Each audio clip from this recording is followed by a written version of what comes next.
ہر طرح سے حرام ہے، سود کو اللہ اور اس کے رسول کے خلاف جنگ قرار دیا گیا ہے، تو پھر آپ اس کی تعویل کرتے ہوئے اس کو کسی صورتوں میں جائز کیسے قرار دے سکتے ہیں؟ بس اوقات آپ یہ کہتے ہیں کہ جو سود دے رہا ہوتا ہے وہ مجھے نہیں ہے۔ قرآن مجید کو اگر آپ نے پڑھا ہے تو پورے قرآن میں 3 مقامات پر اس کا ذکر آیا ہے۔ اللہ تعالیٰ نے یہ بات واضح کر دی ہے کہ سود کھانا حرام ہے۔ یہ لا تاکلوا الربا، جب تم قرض دیتے ہو تو اس پر نفع کا مطالبہ کر کے وہ نفع کھاؤ۔ یہ ہے اس سے مختلف کوئی ایک لفظ، کوئی ایک بات ہی قرآن میں ہے، اس کو اللہ نے حرام کرا دیا اور اس کے بارے میں یہ فرمایا ہے کہ ہر مسلمان کو اس سے بچنا چاہیے۔ یہ بڑا سادہ اخلاقی اصول ہے۔ ہمارے دین میں یہ تعلیم دی گئی ہے کہ جو اللہ نے نعمت انسان کو دی ہے، رزق دیا ہے، دولت دی ہے، یہ آزمائش کے لیے دی ہے، یہ کسی کا استحقاق نہیں ہے۔ کسی نے کوئی کارنامہ نہیں کیا تھا پیدائش سے پہلے جس کے سرے میں اس کو دیا گیا ہے۔ اللہ نے کرم فرمایا ہے، ایسے اسباب پیدا ہوئے ہیں جو اس کو دولت مل گئی ہے، وہ اپنے گرد و پیش کے لوگوں پر اس کو خرچ کرے۔ اگر کوئی شخص اپنی ضرورت لے کے آتا ہے اور اس کے پاس اپنی ذاتی کاروباری حال اور مستقبل کی ضرورتوں سے زیادہ کچھ موجود ہے تو اپنے بھائی کی، اپنے عزیز کی، اپنے ملنے والے کی ضرورت پوری کرے۔ اگر اس کا حوصلہ نہیں ہے تو قرض دے دے۔ اگر قرض دیتا ہے تو اس پر نفع کا مطالبہ نہ کرے، اس لیے کہ قرض چیریٹی، تبرع، نیکی کا کام ہے۔ اصل میں تو آپ کو ویسے ہی دے دینا چاہیے، لیکن اگر آپ قرض دے رہے ہیں تو اس پر نفع کا مطالبہ نہ کریں، اس کو ربا یا سود کریں۔ یعنی کسی مسلمان کو یہ روا نہیں سمجھنا چاہیے کہ وہ اپنے کسی بھائی کو قرض میں کوئی رقم دے اور پھر اس سے نفع کا مطالبہ کرے۔ اللہ تعالیٰ یہ چاہتے ہیں کہ اس قرض کی واپسی کے لیے بھی، اصل زر کی واپسی کے لیے بھی مہلت دی جائے، نرمی سے کام لیا جائے، اپنے بھائی کے ساتھ محبت کا رویہ رکھا جائے۔ اگر کوئی شخص اتنی ہمت نہیں کر سکا کہ وہ اپنے بھائی کی ضرورت پوری کر دے، جس کو ہمارے دین کی اصطلاح میں انفاق کہا جاتا ہے، یعنی وہ دے دے اور یہ سمجھے کہ یہ اللہ کی نعمت تھی، یہ مجھے دی ہی اس لیے گئی تھی کہ میں اس سے اپنے بھائیوں کی ضرورت پوری کر سکوں، یہ حوصلہ نہیں ہے، اور قرض دے رہے ہو تو پھر اصل زر پہ اتفاق کرو، اس پر کسی نفع کا مطالبہ نہیں۔ یہ اسلام کی تعلیم ہے کہ جیسے ہے ایسے ہی میں نے اس کو ہمیشہ پیش کیا ہے۔ اس میں اگر لوگوں نے کوئی آگے غلطیاں کی ہیں تو ایک دین کے طالب علم کی حیثیت سے میں نے ان غلطیوں کی اصلاح کرنے کی صحیح کی ہے۔ آپ اگر اس کے سب دلائل سننا چاہتے ہیں تو اعتراضات سیریز میں جو اس وقت چل رہی ہے، 23 اعتراضات کی سیریز، اس میں ایک پورا موضوع سود کا ہے، اس کو آپ سن لیجیے۔ اس میں ابتدا سے انتہا تک ہر چیز کا میں نے جواب دیا۔ متوازن ہوا ہم سب نے جس سیریز کی طرف توجہ دلائی ہے، بالعموم وہ پہلو جو عام لوگوں کو لگتا ہے کہ غامدی صاحب کے یہاں مختلف بیان کیے جاتے ہیں، دینی علماء پیش کرتے ہیں، بتاتے ہیں کہ یہ اعتراضات ہیں، بہت مفصل بڑی تفصیل سے غامدی سینٹر کے یوٹیوب چینل پر وہ سیریز موجود ہے، بہت سارے موضوعات ہیں، آپ تفصیلی طور پر ان کو وہاں سن سکتے ہیں۔ آگے بڑھاتے ہیں ہم سب سوالات کا سلسلہ۔ اس سوال میں نے پوچھا ہے کہ قرآن مجید کی جو نزولی ترتیب ہے وہ پہلے مکے میں کچھ صورتیں نازل ہوئی، پھر مدینے میں نازل ہوئی، لیکن اس وقت جو قرآن ہمارے سامنے ہے اس میں اس ترتیب کو محفوظ نہیں رکھا گیا۔ اللہ نے اختیار کس کو دیا تھا کہ وہ اس ترتیب میں رد و بدل کر دے؟ ہم دیکھتے ہیں کہ کہیں مکی صورتیں آ جاتی ہیں، کہیں مکی صورتیں آ جاتی ہیں۔ یہ جو ترتیب ہے یہ کیوں مختلف کی گئی اور کس نے کی؟ یہ خود اللہ تعالیٰ نے ترتیب دی ہے، اس کا اعلان قرآن میں کیا گیا ہے۔ سورہ قیامہ میں اللہ تعالیٰ نے مکے کے زمانے ہی میں یہ بتا دیا تھا کہ اِنَّا عَلَيْنَا جَمْعَهُ وَقُرْآنَهُ فَإِذَا قَرَأْنَاهُ فَاتَّبِعْ قُرْآنَهُ۔ ہم اس قرآن مجید کو ایک وقت آئے گا کہ جب باقاعدہ ترتیب دے کر جمع کریں گے، اس کو ایک کتاب کی صورت میں مرتب کر دیں گے، پھر پورے قرآن کی دوبارہ قرأت کریں گے اور آپ کو پھر قیامت تک اسی قرات کی پیروی کریں۔ یہ بات خود اللہ تعالیٰ نے پہلے واضح کی۔ اس کے بعد جیسے ہی رسول اللہ صلی اللہ علیہ وسلم مدینے میں تشریف لے آئے تو یہ اہتمام کیا گیا کہ ہر سال رمضان میں 10 دن کے لیے اللہ کا آخری پیغمبر اعتکاف کرتا، اس میں جبریل امین آتے، جتنا قرآن نازل ہو چکا ہوتا اس کو ترتیب کے ساتھ دوبارہ پڑھ کے سناتے، رسول اللہ صلی اللہ علیہ وسلم اس کو سنتے، پھر اپنے صحابہ کو منتقل کرتے تھے۔ ہر رمضان میں 10 سال تک اسی طرح ہوتا رہا، یہاں تک کہ قرآن مجید پایہ تکمیل کو پہنچ گیا۔ پھر آخری 2 سالوں میں رسالت پاک صلی اللہ علیہ وسلم نے 20 دن اعتکاف کیا، اور اس میں جبریل امین نے ایک مرتبہ پورا قرآن اسی ترتیب سے آ کے پڑھ کے سنایا، رسول اللہ نے سنا، رسول اللہ نے پڑھ کر سنایا صلی اللہ علیہ وسلم، اور جبریل نے سنا، اس میں بعض صحابہ بھی شامل ہوئے۔ چنانچہ زید بن ثابت رضی اللہ عنہ کا تو خاص طور پر ذکر آتا ہے، اس طریقے سے 1 سال قرآن مجید پورا کا پورا اسی ترتیب سے سنایا گیا، پڑھا گیا، اور 2 مرتبہ، اور پھر اس سے اگلے سال بھی جب یہ سب چیزیں اللہ تعالیٰ کی طرف سے پایہ تکمیل کو پہنچ گئی تو اللہ کے آخری پیغمبر کو دکھا دی۔ اس طرح ترتیب پایا ہے، اس کو کسی دوسرے ترتیب کے لیے ہم سے نقطہ واضح ہوا۔ آگے بڑھاتے ہیں ہم سب۔ یہ سوال پوچھا گیا ہے خواتین کی جانب سے، سوال کا کانٹینٹ یہی بتا رہا ہے کہ ایسا کیوں لگتا ہے کہ یہ آپ کو کس نے حق کیا ہے کہ آپ سوال کے یہ سوال ہے جی کہ ایسا کیوں لگتا ہے، یہ غامزہ نے پوچھا کہ آپ کو کس نے حق دیا ہے۔ برسبن میں آنے کے بعد سے یہ میرا مشاہدہ ہے کہ یہاں کی خواتین بہت اسٹرانگ ہیں اور وہ کافی سوالات کرتی ہیں ان کے بارے میں، تو میں اپنے تجربے اور شاعری کی دے رہا ہوں آپ سے۔ وہ کہتے ہیں کہ چلتے چلتے آئے تو آرام ہی کام کرتے ہیں، کیا بعید ہے کہ مرد یہاں کیا کچھ کرتے ہیں۔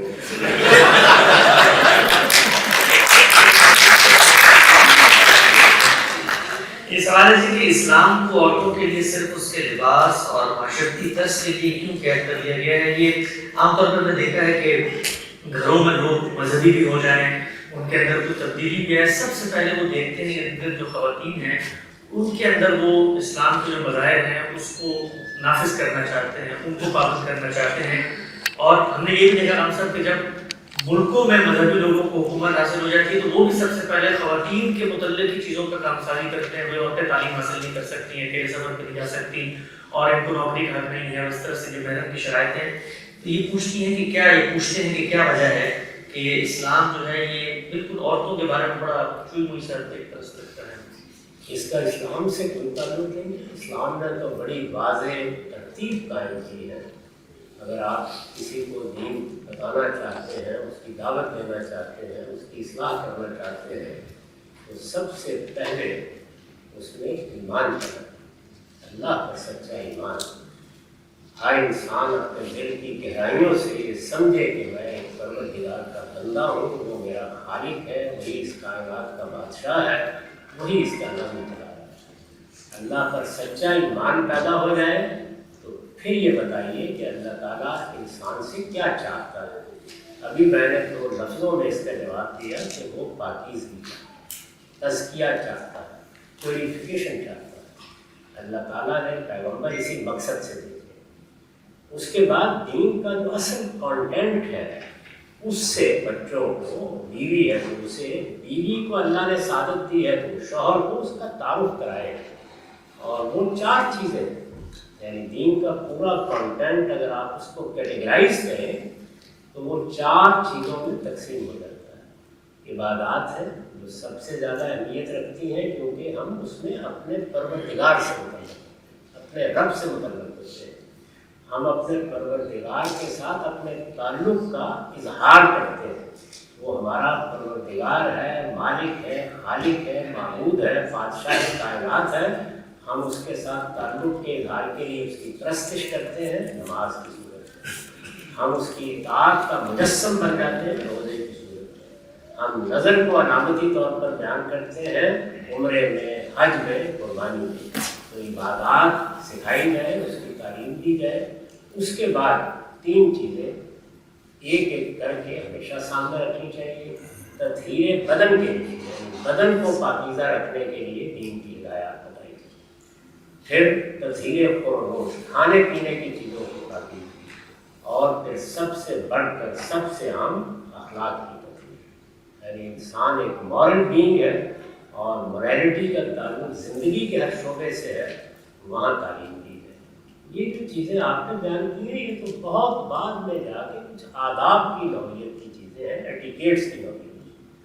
دین کی دعوت تبلیغ جب کرنی ہو ہمیشہ اس ترتیب سے لوگوں کو دین بتانا چاہیے. نقطہ واضح ہوا. ہم سب انہوں نے سوال پوچھا ہے کہ نکاح کے موقع پہ ہمیں دیکھتے ہیں کہ جو شرائط کا کھانا ہوتا ہے اس کو عام طور پہ کاٹ دیا جاتا ہے، تو کیا اس طرح سے نکاح نافذ ہو جاتا ہے؟ کیونکہ عام طور پہ ہم نے نکاح ناموں میں دیکھا ہوتا ہے کہ اگر آپ کے کوئی حقوق و فرائض کے معاملات آپ نے طے کرنے ہیں، کوئی شرائط عائد کرنی ہے، کوئی کنڈیشنز لگانی ہے، ان کو پہلے سے ہی کاٹ کے پیش کیا جاتا ہے خواتین کے سامنے. تو کیا اس طریقے سے جو روح ہے نکاح کی وہ پوری ہو جاتی ہے؟ پہلے سے کاٹ کر نہیں، عین موقع پر کاٹ.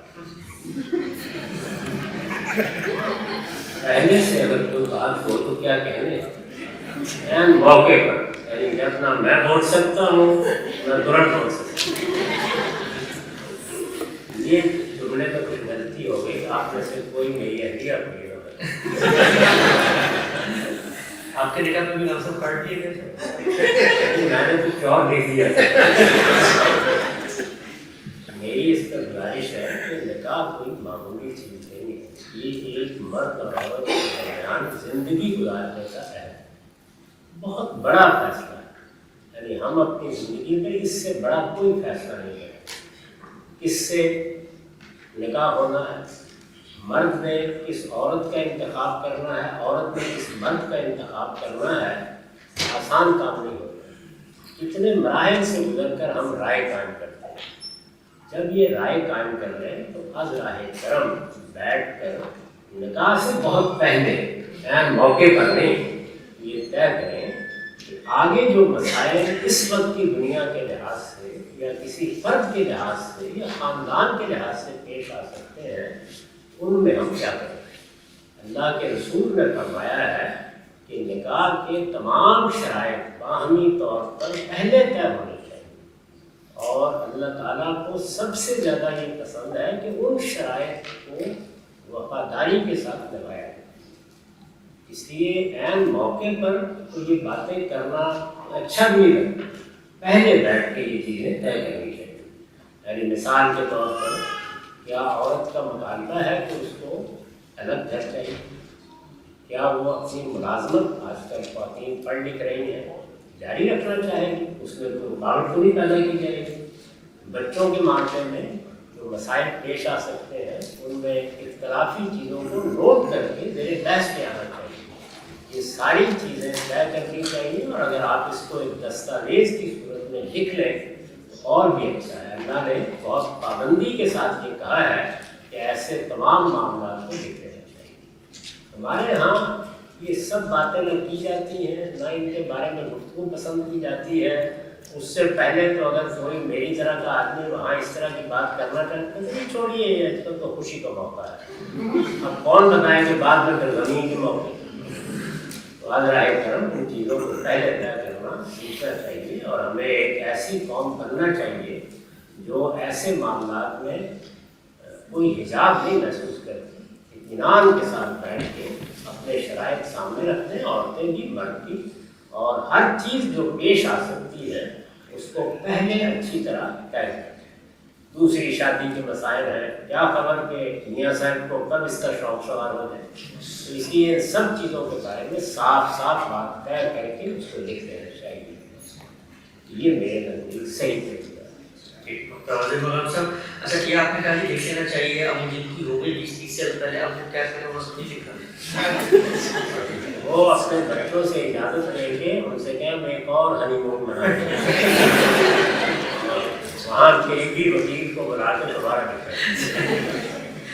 آگے بڑھاتے ہیں. جی آپ سے سوال ہے کہ مختلف آسمانی کتب اور صحیفوں کی حفاظت کا بندوبست قرآن کی طرح کیوں نہیں کیا گیا، اور امیر کہتے ہیں کہ صرف قرآن ہی محفوظ ترین شکل میں ہم تک پہنچا ہے. سب اللہ کے کلام تھے تو پھر اللہ تعالیٰ کو سب کی عبادت کرنی چاہیے تھی. اور ایک ذہنی پہلو بھی کہ ہم مسلمانوں کے لٹریچر میں بھی دیکھتے ہیں جہاں ضرورت پڑتی ہے وہاں پر تورات کا بھی حوالہ دے دیتے ہیں، انجیل کا بھی حوالہ دے دیتے ہیں.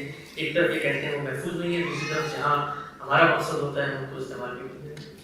یہ جو قرآن مجید کی بات کہی گئی ہے اس طرح بھی کہی گئی کہ اللہ تعالیٰ آسمان سے کوئی فرشتے بھیج کر حفاظت کرتے ہیں، بلکہ یہ اعلان کیا گیا ہے کہ ایسے اسباب پیدا ہو جائیں گے جس میں اب اللہ کی کتاب میں کوئی خرابی پیدا نہیں کی جا سکتی. یہ کہا گیا ہے. اللہ تعالیٰ نے ہمیشہ یہ معاملہ انسانوں ہی کے سپورٹ کیا ہے. چنانچہ مختلف حالات میں جب کتابیں نازل ہوئی ہیں، تورات نازل ہوئی ہے، وہ بھی بالکل محفوظ تھی. اسی طرح سے زبور ایک بادشاہ پر نازل کی گئی تھی، اس میں بھی کوئی تغیر نہیں ہوا. سیدنا مسیح پر جب انجیل نازل کی گئی ان کے حواریوں کے سامنے اس کو بھی اسی طریقے سے پڑھا گیا. البتہ حالات ایسے پیش آ گئے ان قوموں کو جس پہ وہ کتابیں لوگوں کی نظر ہو گئی. اگر آپ بنی اسرائیل کی تاریخ پڑھیں تو 2 مرتبہ پوری قوم پر بابل کے حکمران اور اس کے رومی حکمران حملہ آور ہوئے. ان کا ہیکل تباہ کر دیا گیا، تورات کے نسخے بکھیر دیے گئے، ان میں سے ایک ایک فرد کو بیدار میں پکڑ لیا گیا، ان کی قوم غلام بنا لی گئی، انہیں ان کے وطن سے نکال دیا گیا، ہزاروں کی تعداد میں مار دیے گئے. وہ صدیوں تک محفوظ رہے. اس طرح یہ کتابیں ترجمہ کی صورت میں باقی رہی ہیں، ان کی اصل صورت محفوظ نہیں رہ سکی. اللہ تعالیٰ نے قرآن مجید کے نزول کے بعد کرم فرمایا. رسالت مآب صلی اللہ علیہ وسلم پر بنی اسماعیل ایمان لائے، اہل کتاب میں سے بھی کچھ لوگ ایمان لے آئے.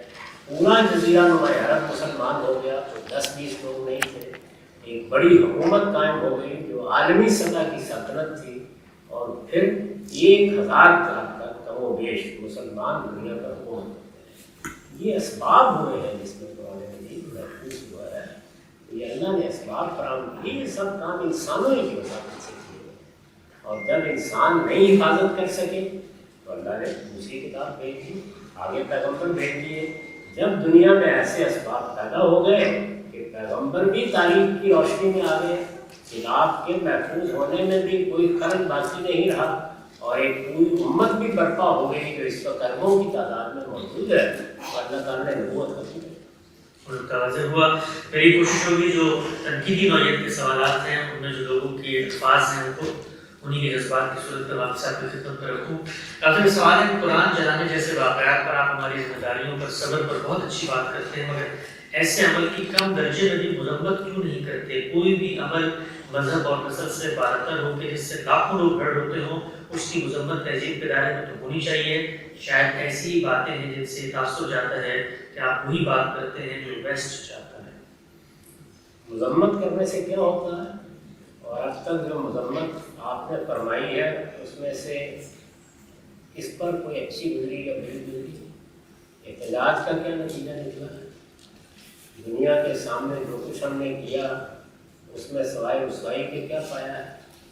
اس لیے یہی کام کرنا چاہیے جو میں بہت ادب کے ساتھ عرض کرتا ہوں کہ آپ یہ دیکھیے کہ اگر کسی نے قرآن مجید کی احانت کی ہے، پیغمبر کی احانت کی ہے، اسلام کے بارے میں کوئی بری بات کی ہے، تو وہ کون شخص ہے؟